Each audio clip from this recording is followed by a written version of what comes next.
to go for ramen, blah, blah, blah, and have that mini conversation. And say, that is today's lesson. That's enough of an objective. It doesn't have to be explicit. You can demonstrate it. The only reason why you want to do it in materials is, for example, for the students who haven't come to class or students who are away sick for a couple weeks are not dependent on the teacher entirely. They can do it, from the textbook. They can look at it and go, okay, this is what I have to do. I would argue that more than the objectives, the thing that you really want to make sure students understand, unless you want them to really hate you, is on the right-hand side, the assessment criteria.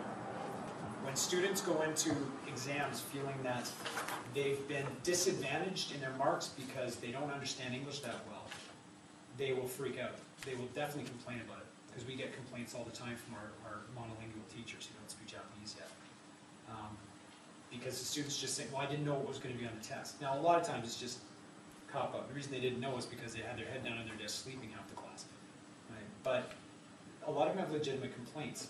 And if students don't feel that it's equitable and fair, they will very quickly start hating English. Not only your class, you'll turn them right off of English. So that's where I'd argue that probably more than anything, it's that right-hand side. But even that doesn't have to be in Japanese. You could very easily go through them one by one and demonstrate.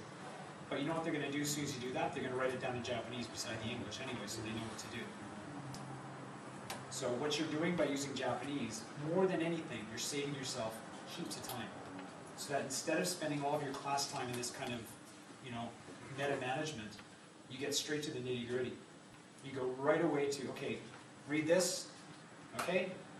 Give me an example. How would you do this? Right away go into practice, getting them to take the new language and personalize it.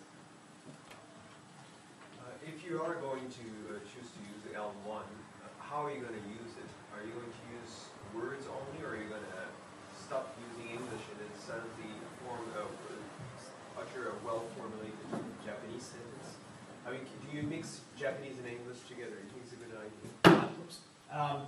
Most of the experts out there think it's not. That's called code switching. They don't really recommend it. Would they call Japanese? Yeah. If you're going to code switch between sentences, not within sentences. We get these videotapes from teachers who are applying to our university, and they'll be, okay, so you're down the street, and you see a tomodachi, and they'll use these kinds of worse than noun substitution is verb substitution. Really, really screws them up, screws students up. If you're going to do it, if I'm using Japanese in class, if I've already taught them how to do something, say for example like that thing with present perfect continuous, and we teach this to some second-year students, because one of the conversation types we teach everything's genre-based in Josan. Everything is a complete, real social phenomenon. It might be giving an opinion, it might be asking someone out, but it's got a definite beginning, middle, and end. It's all genre-based, the Australian sense of genre. So one of the genres we do is catching up. You see somebody out in the street, oh my God, how you doing? What's going on? Yeah, I'm okay. I've been working at this new place, and you use a lot of present perfect and present perfect continuous in these conversations. So what do? You say, well, students aren't ready for that yet. That can't be taught in English only. So instead, I'll only use present tense, which is not really preparing them for what they need. Use Japanese to teach them anything they need to do these kinds of goals. And believe me, they can do it. And they know what they're doing. But I would not use Japanese to always translate every sentence. Once I've taught them what that is, if I say, I haven't been to the movie yet. I'm not going to translate that. I might, when I'm first teaching it. But after that, I'll say, this, thank you. And they go, and then they'll get it. Where I will use a lot of Japanese is in the very beginning of class, if there's a new grammar point that's coming up, this is what we're doing, this is how it's used in society, this is why you need it for this kind of conversation, so they have an awful lot of understanding of why they're doing what they're doing. But once they get that, boom, you just take it back to English. If I'm using this book, which I don't use in our general classes, we use another book, which is actually my book as well, but talk about getting free royalties. So, I write a book, we use it at our university.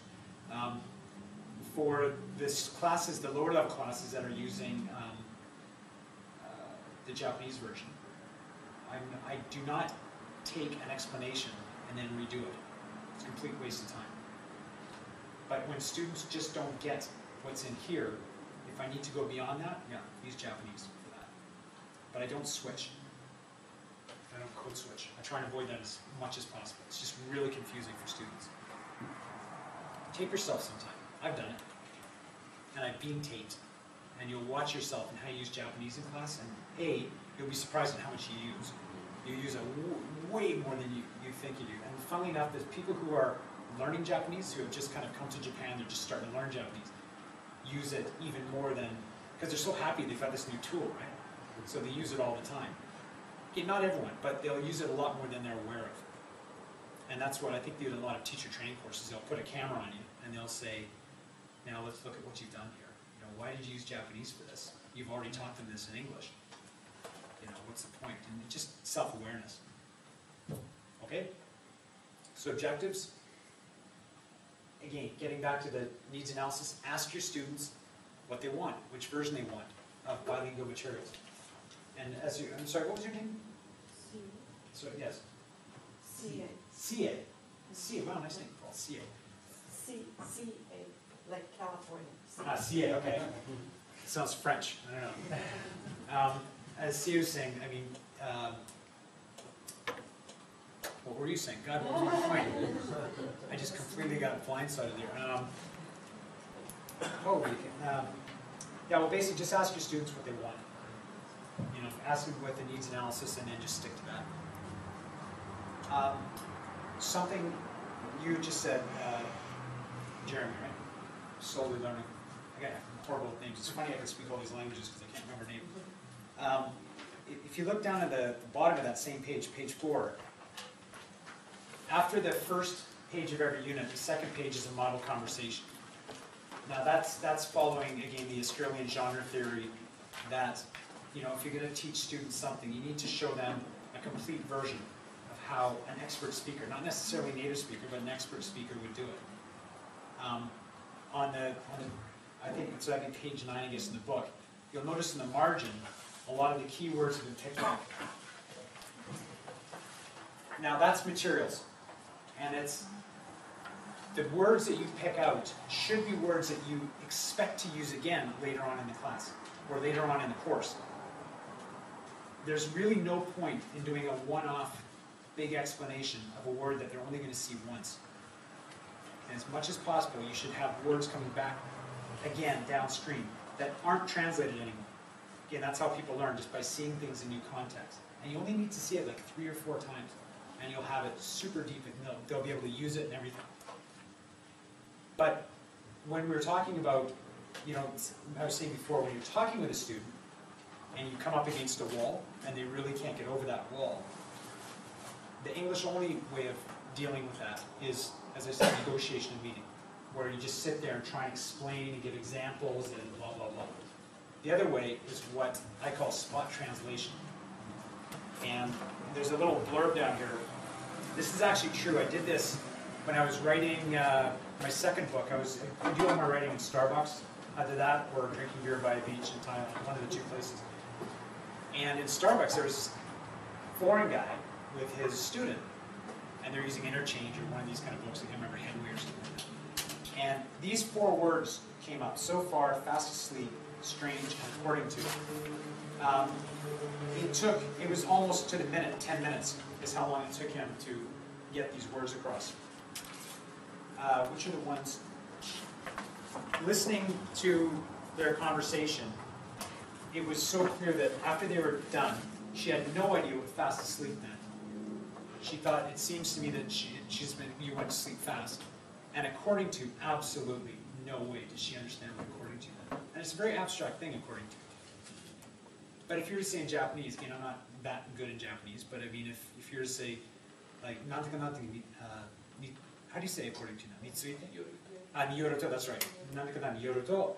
I think, naruhodo ne. Boom, they just got that in 5 seconds. And then you say, okay, well, give me an example.